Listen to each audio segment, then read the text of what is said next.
Hi students, अपन twelfth class का 12th chapter differential equation अवकल समीकरण पढ़ रहे थे। इस टॉपिक के ऊपर ये टॉपिक 6 नंबर का था। मैंने कहा था बोर्ड के एग्ज़ाम में केवल और केवल एक ही क्वेश्चन 6 मार्क्स में पूछा जाएगा, इसका अथवा भी आएगा। मैंने इस टॉपिक के ऊपर 10 वीडियो कंप्लीट कर दिए हैं। जो विद्यार्थी वीडियो नहीं देखा है, कंटिन्यू मैंने पार्ट लिख के वीडियो डाल रखे हैं, आप वहां से वीडियो देख सकते हैं।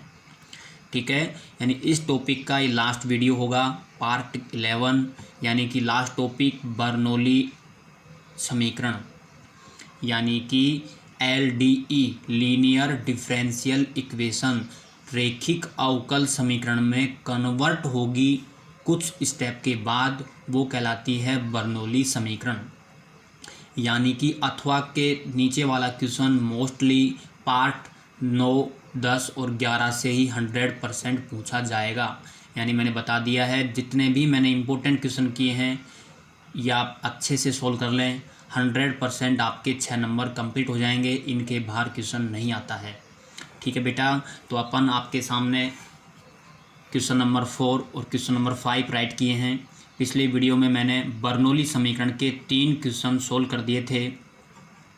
4 और 5 दोनों में क्या डिफरेंस है, बहुत ही माइनर डिफरेंस है। देखिए बेटा, dy/dx इज इक्वल ई की power x minus y, e की power x minus y, bracket e की पावर x माइनस ई की पावर y। यहाँ पहले ई की पावर y है और बाद में ई की पावर x है, बस केवल इनका स्थान बदला गया है, बाकी क्वेश्चन सेम है। ऐसे ही आंसर में भी बहुत ही माइनर अंतर आएगा। तो बेटा एक क्वेश्चन हम सोल्व करते हैं, एक क्वेश्चन आप करेंगे। दोनों क्वेश्चन वेरी इंपॉर्टेंट है। कोई भी क्वेश्चन, दोनों में से कोई सा भी क्वेश्चन बोर्ड के एग्जाम में पूछा जा सकता है। ठीक है, तो अपन शुरुआत कर रहे हैं। आप इस क्वेश्चन को अच्छे से समझेंगे, फिर आप इसको देख के एक क्वेश्चन आप सॉल्व करेंगे। तो बेटा हम शुरुआत करते हैं question number 4। Solve dy/dx is equal e की power x minus y, bracket e की पावर x माइनस ई की पावर y। ब्रेकेट के अंदर मल्टीप्लाई करेंगे तो ये हो गया ई की पावर x, ई की पावर x, ई की पावर 2x। फिर इसको अगर पावर लिख दिया ई की power minus y minus e की power x minus y dot e की power y is equal to e की पावर 2x डॉट ई की power minus y minus e की power x minus y plus y. Y से y cancel हो गया, हमारे पास में आ गया ई की पावर 2x डॉट ई की power minus y minus e की पावर x। ये इसका एक सोल्व करने के बाद एक स्टेप आया है। यहाँ हम इसको बर्नौली सेट करेंगे तो ये y वाला टर्म तो यहाँ रखेंगे और ये x वाला टर्म लेफ्ट हैंड में ले आएंगे। तो dy/dx प्लस ई की power x is equal to e की पावर 2x डॉट ई की power minus y. Equation number first, यह है बर्नौली समीकरण है। This is Bernoulli equation. So right hand में जो भी y का पद होगा उससे हम डिवाइड करेंगे। ऐसा मैंने आपको पहले 2-3 क्वेश्चन सोल्व कर दिए हैं। बर्नौली को मैंने अच्छे से क्लियर कर दिया था कि राइट हैंड में जो y का टर्म होगा उससे हम डिवाइड करेंगे। तो यहाँ x की पावर माइनस वाई से विभाजित करने पर तो हम डिवाइड करेंगे, डिवाइडेड बाई ई की power minus y. So 1 e की power minus y dy/dx plus e की पावर x अपॉन ई की power minus y is equal to e की पावर 2x। एम्प्लाइज हम इसको न्यूमरेटर में ले जाएंगे डिनोमिनेटर से, ये नीचे से ऊपर जाएगा, ई की पावर y हो गया dy/dx प्लस ऐसे ही ई की पावर x और ई की power y is equal to e की पावर 2x। Equation number 2। फिर हमने आपको बताया था कि लेफ्ट हैंड में यहाँ पे जो x के बाद या x का जो भी कोफिशिएंट होगा, x के पास में जो भी स्टेप लिखा होगा यहाँ y वाला, उसको हम v या फिर t मानेंगे। लेट ई की power y is equal to v। v मानने के बाद या t मानने के बाद हमेशा अवकलन करते हैं। Differentiation with respect to x, x के सापेक्ष अवकलन करने पर e की पावर y का अवकलन e की पावर y होता है, फिर y का करेंगे dy बाई डी एक्स होता है, फिर v का करेंगे dv बाई डी एक्स होता है। मैं नेक्स्ट स्टेप में इसका x के सापेक्ष अवकलन करके राइट कर रहा हूँ। फिर जो आएगा उसको समीकरण नंबर 3 मानेंगे। फिर हम क्या लिखेंगे, समीकरण 1, 2 या फिर समीकरण 2 में मान रखने पर 2 व 3 से लिख देंगे, from equation second and third से। देखिए नेक्स्ट स्टेप, नेक्स्ट पेज में राइट कर रहा हूँ बेटा। हमने समीकरण 2 में समीकरण 3 का मान रख दिया। रखने के बाद ये आ गया d by d x plus e की power x v is equal to e की पावर 2x। ये बेटा v के अंदर बन गई dv बाई डी एक्स। यहाँ v है तो यहाँ v आएगा, या y है तो यहाँ y आएगा, या ऊपर x है तो यहाँ पे x आएगा। ऐसा मैंने रैखिक अवकल समीकरण में क्लियर कर दिया था। यानी कि यह लीनियर डिफरेंशियल इक्वेशन है। यह कौन सी समीकरण है, रैखिक अवकल समीकरण है। जब रैखिक अवकल समीकरण है तो क्या करते हैं, बताओ formula, dv by d x plus p v is equal to q से कंपेयर करेंगे तुलना करने पर। अब बताओ तुलना करेंगे तो p का मान कितना आ गया, e की पावर x, q का मान कितना आ गया, e की पावर 2x। फिर हम निकालते हैं IF, इंटीग्रेटिंग फैक्टर, यानी समाकलन गुणक। और वो आपको याद है, बताओ फॉर्मूला क्या होता है, बोलो, e की power integration p dx is equal to e की पावर इंटीग्रेशन p का मान क्या है, e की पावर x, और e की पावर x का इंटीग्रेशन क्या होता है, e की पावर x। Equation number 4। अब हम क्या निकालेंगे, इसका अभिष्ट हल, required solution of linear differential equation. बताओ इसका फॉर्मूला, आपने 10 क्वेश्चन किए हैं रैखिक अवकल समीकरण के, 10 बार मैंने लिखा है कि अभिष्ट हल का फॉर्मूला लर्न कर लेना। ये v वाली है तो आएगा v डॉट, फिर आता है IF is equal to integration, फिर q, फिर IF, फिर dx प्लस c। ये फॉर्मूला होता है बेटा। हम फिर यहाँ पे v का मान रख देंगे। v का मान आपके सामने लिखा हुआ है, v माना था हमने किसको, e की पावर y को।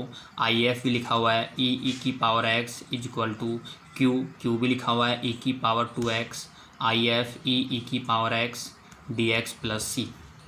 e की पावर 2x को e की पावर x, e की पावर x और e की पावर x।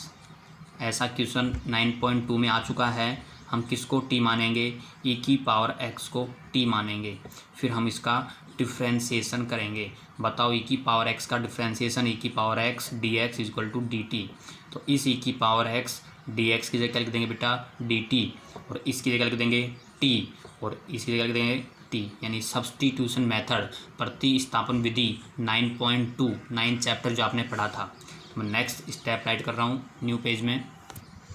ये हमने पुट कर दिया है, e की पावर x t आ गया, e की पावर में e की पावर x था वहाँ t आ गया, और e की पावर x dx dt आ गया। अब देखो बेटा, ये भी 9 चैप्टर में पढ़ाया था मैंने आपको, आई लेट याद आ गया, ILATE, यानी कि इंटीग्रेशन बाई पार्ट्स, खंडस समाकलन। मैंने कहा था वेरी इंपॉर्टेंट फॉर्मूला है, बहुत काम आता है u डॉट वी का फॉर्मूला। पहले इनके अनुसार फर्स्ट सेकंड मानते थे। u डॉट वी का फॉर्मूला बताओ, इसमें फर्स्ट सेकंड कौन सा होगा, ILAT में e फॉर एक्सपोनेंशियल, ये लास्ट में आता है, ये सेकंड हो गया, ये फर्स्ट हो गया। आपको यहाँ फॉर्मूला लिखना है, मैं एक बार फिर राइट कर रहा हूँ, किसी को याद नहीं हो तो एक बार फिर से रिपीट कर लेना। u डॉट वी, यानी u फर्स्ट है, v सेकंड है।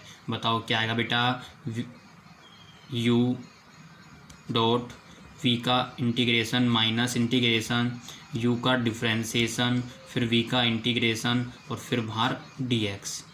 तो आप यहाँ पुट करेंगे इसमें तो आएगा क्या, सुन लो, t e की पावर t माइनस e की पावर t प्लस c।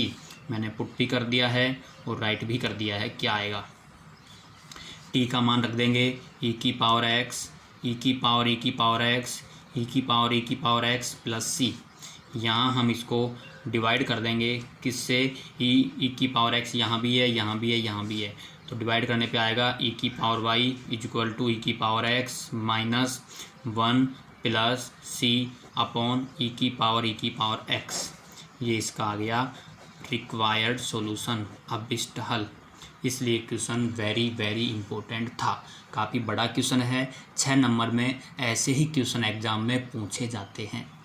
ठीक है बेटा, एक बार 2 बार आप इसकी प्रैक्टिस करेंगे और फिर आप सेल्फ इसको क्वेश्चन नंबर 5 को सॉल्व करेंगे। सेम ऐसा ही क्वेश्चन है, केवल आंसर में प्लस और माइनस का डिफरेंस आएगा। किसका डिफरेंस आएगा? केवल प्लस और माइनस का डिफरेंस आएगा। चलो अपन चलते हैं क्वेश्चन नंबर 6 पर। क्वेश्चन नंबर 6 राइट किया है। सबसे पहले तो आप क्वेश्चन की पहचान सीखो बेटा कि क्वेश्चन कहाँ से आया है, कौन सा है, कैसे होगा। D y by d x minus y tan x, y है, ठीक है। एक्स का पद आ गया, ये भी ठीक है। इज इक्वल में एक्स का भी आ गया, वाई का भी आ गया, यानी कि मैं इसको ऐसे दबा लेता हूँ। अब बताओ ये क्वेश्चन कौन सा बन गया? एक वाई है, एक्स 2 जगह है, तो मैंने कहा था जब एक वाई आ जाए तो d y by d x से होता है और एक एक्स आ जाए तो d x by d y से होता है। वो क्वेश्चन 100% LDE के होते हैं। मैंने 10 क्वेश्चन कराए थे और 10 क्वेश्चन में पहचान बताई थी कि आप एग्ज़ाम में कैसे पहचानेंगे। ये तो बताया था मैंने आपको। देखिए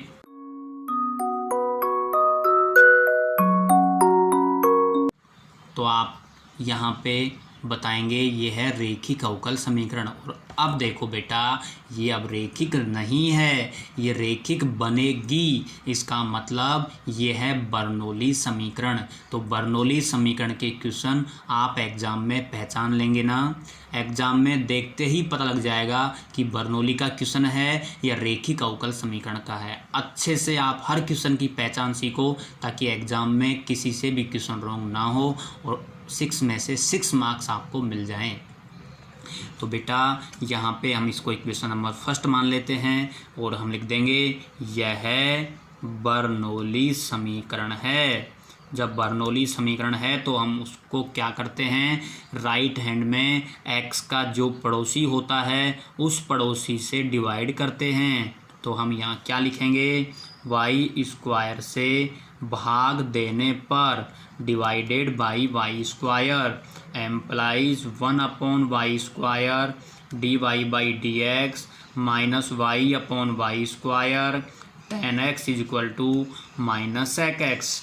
एक y से y कैंसिल हो गया, यह आ गया 1/y² d y by d x minus 1/y tan x is equal to minus sec x, equation number 2। फिर हम इसको माना करते थे, माना भाग देने के बाद यहाँ x का जो भी पूर्णांक होगा, पड़ोसी होगा, इस x के पड़ोसी को v या t मानते हैं। तो minus 1/y is equal to v। फिर हम इसका x के सापेक्ष डिफ्रेंशिएशन करते हैं। Differentiation with respect to x minus 1/y का होता है 1/y², फिर y का d y by d x, फिर v का d v by d x. और ये इक्वेशन नंबर 3। 100% यदि ये पद आपको इक्वेशन नंबर 2 में मिल जाता है तो ये मान लेना आपका क्वेश्चन 100% सही है। देखो 1/y² d y by d x 1/y² d y by d x आपको यहाँ 100% मिल जाएगा। जो डिफ्रेंशिएशन करने के बाद जो आएगा वो इक्वेशन नंबर 2 में होगा। तो आप ये मान लेना हमने बर्नौली की सही पहचान कर ली और यहाँ पे भाग भी सही दिया है और v भी सही माना है, वरना आप ये मान लेना गलत हो गया है। क्वेश्चन को वापस चेक कर लेना यदि ऐसा नहीं बनता हो तो। अब हम चलते हैं समीकरण 2 में, समीकरण 3 का मान रखेंगे। नेक्स्ट पेज में देखो बेटा, इक्वेशन 4 आ चुकी है वैल्यू पुट करने के बाद में। अब देखो यह क्या बन गई है, यह लीनियर डिफरेंशियल इक्वेशन है, रेखिक अवकल समीकरण। फिर हम क्या करते थे, compare d v by d x plus p v is equal to q से तुलना करने पर जब कंपेयर करते हैं तो हमको p और q मिलता है। तो बताओ p इज इक्वल टू आ गया tan x, q is equal to आ गया माइनस का sec x। फिर पी और क्यू के बाद निकालते हैं आई एफ, इंटीग्रेटिंग फैक्टर, समाकलन गुणक, वो आपको सभी को पता है। उसका फॉर्मूला कितना होता है बेटा, ई की power integration p d x is equal to e की पावर पी का मान है 10x dx और 10x का होता है log sec x और ई की पावर log आ जाए तो केवल sec x। Equation number 5 I F आ चुका है। अब आएगा रिक्वायर्ड सॉल्यूशन, अभिष्ट हल। बताओ अभिष्ट हल का फॉर्मूला आपने 15 बार लिख लिया है, अब याद हो गया होगा। बोलो v dot I F is equal to integration q dot I F d x plus C. v का मान यहाँ पे रखेंगे, हमारे पास v का मान क्या था -1/y, आई एफ का मान sec x, q का मान माइनस का sec x, आई एफ का मान sec x d x plus सी।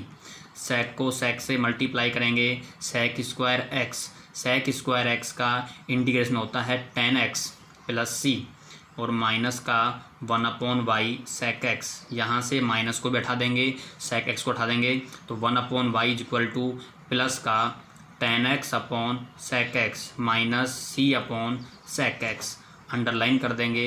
यही इसका रिक्वायर्ड सॉल्यूशन है। और भी आप आगे करना चाहें बेटा तो 10 को बोलते हैं साइन अपॉन कोस, 1/कोस, कोस से कोस कैंसिल हो जाएगा, साइन एक्स आ जाएगा माइनस सी, सेक को ऊपर ले जाएंगे कोस एक्स। एक स्टेप आप और लिख सकते हैं। तो हमने बर्नौली समीकरण के 2 क्वेश्चन किए हैं और 1 क्वेश्चन आपको दिया है, यानी मेरी तरफ से बर्नौली समीकरण कंप्लीट हो चुकी है। यानी ये टॉपिक जो बताया मैंने आपको, हर टॉपिक क्लियर कर दिया है। किस टॉपिक की क्या पहचान होगी, एग्ज़ाम में कैसे पहचानेंगे, ये मैंने आपको बता दिया है। फिर भी कोई एग्जाम्पल या कोई क्वेश्चन यदि आपको नहीं आता हो तो उसको हम क्लास में सोल्व कर देंगे, लेकिन जितना मैटर आपको वीडियो में दिया गया है वो मैटर आपको 100% कंप्लीट कर लेना है। ठीक है बेटा, आपको यदि वीडियो कंप्लीट हो गए तो ये मान लेना आपके 6 नंबर कंप्लीट हैं। फिर भी कोई आपको डाउट हो, वो डाउट हम क्लियर करेंगे जब आप क्लास के अंदर आएंगे, उस टाइम आपके डाउट क्लियर कर देंगे। मैं आपको बता दूं याददाश्ती के लिए कि अपने कितने चैप्टर कंप्लीट हो चुके हैं आज तक, वो आपको आने चाहिए। देखिए बेटा, मैं राइट हैंड में लिख रहा हूँ यहाँ पे, जो चैप्टर मैंने आपको करवा दिए हैं आपकी नॉलेज में रखो कि आपको पता है कि नहीं, ओके नहीं हो गए। देखो, दूसरा चैप्टर करवा दिया है मैंने, तीसरा चैप्टर करवा दिया है, चौथा चैप्टर करवा दिया है, 7वां चैप्टर करवा दिया है, 9वां करवा दिया है, 10वां करवा दिया है, 11वां करवा दिया है, 12वां करवा दिया है। यानी कि मैंने आपको 1 2 3 4 5 6 7 8 चैप्टर कंप्लीट करवा दिए हैं। यानी कि आपको 50% कोर्स करवा दिया है। 50% का मतलब 40 नंबर का कोर्स लगभग आपका कंप्लीट हो चुका है। 12th क्लास का 40 नंबर का मेथड आपने कर लिया है। ये जो मैटर मैंने दिया है, अब आप सेल्फ अपने आप को चेक करें कि आपने 40 नंबर में से कितने नंबर का मेथड सीख लिया है। आप फुल टाइम घर पे रहते हो, खूब समय आपको मिलता है, उस समय का आप भरपूर प्रयोग करो ताकि 40 में से 40 नंबर आप ला सकें। यदि आप कंटिन्यू मेहनत नहीं रखेंगे तो बेटा रिजल्ट अच्छा नहीं आएगा। रिजल्ट अच्छा लाना है, 100 आउट ऑफ 100 यदि मार्क्स आपको लाने हैं तो आप कंटिन्यू हर चैप्टर की प्रैक्टिस करते रहें। आप बार बार चैप्टरों की प्रैक्टिस करेंगे तो आपको बहुत ही सिंपल चैप्टर लगने लग जाएंगे और एग्ज़ाम में किसी भी तरह की परेशानी नहीं आएगी। ठीक है, आप प्रॉमिस करो कि आप घर पे कंटिन्यू हर चैप्टर की प्रैक्टिस कर रहे हो। यदि कोई विद्यार्थी नहीं पढ़ रहा हो तो बेटा एक एक चैप्टर का रिवीजन करते रहो। मैं आपका फिर टेस्ट भी लेऊँगा, ये बात ध्यान रखना। आपके मार्क्स कम नहीं आने चाहिए, आपको काफ़ी समय मिल रहा है इस टाइम। ठीक है, फिर हम आपको नए वीडियो में एक नए टॉपिक को लेके आएंगे, यानी कि एक नया चैप्टर शुरू करेंगे। ठीक है, बाय बाय। आप प्रैक्टिस करें बेटा।